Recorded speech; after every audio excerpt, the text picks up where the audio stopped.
छान खेळणार.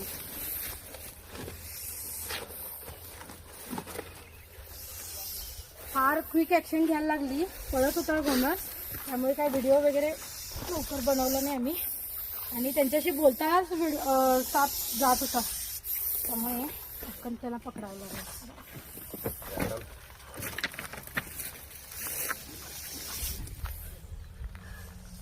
तर जवळजवळ 4 दिवसात 3 साप आले यांच्याकडे. जर यांचं घर जर शहरात असलं असतं तर असे साप आले असते, कारण आजूबाजूला बघू शकता पूर्ण शेतीचं वातावरण आहे आणि भात कापणी पण सुरू आहे, त्यामुळे मग साप असे त्यांच्या बाजूला यायलेत. याच्यामध्ये काय म्हणजे अंधश्रद्धेचा काही विषय नाही आहे. लोक घाबरतात आणि कुठल्या तर भोंदू बाबाकडे जातात, काय याले साप हे विचारतात, तो तुम्हाला ठगवणार, पैसे काढून घेणार. आणि याच्यामागे सायंटिफिक रिझन आहे की आजूबाजूचे साप आपल्या घराच्या आजूबाजूला असं शेतीचं वातावरण असल्यामुळे ते मग बाजूचे साप आपल्या घराच्या आसपास येऊ शकतात. त्यामुळे याच्यामागे काय चमत्कार असं काही नाही आहे, हा योगायोग आहे आणि ते साप यायलेत.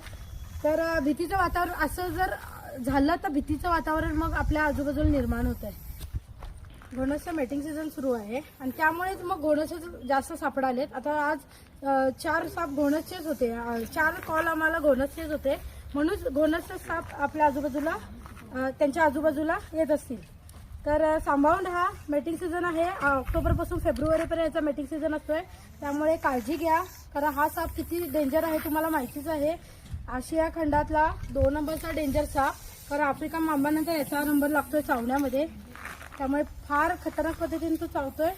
ठीक आहे, आपण याला आता पॅक करूया. आवडला असेल व्हिडिओ तर जरूर लाईक करा, शेअर करा, कमेंट करा. धन्यवाद.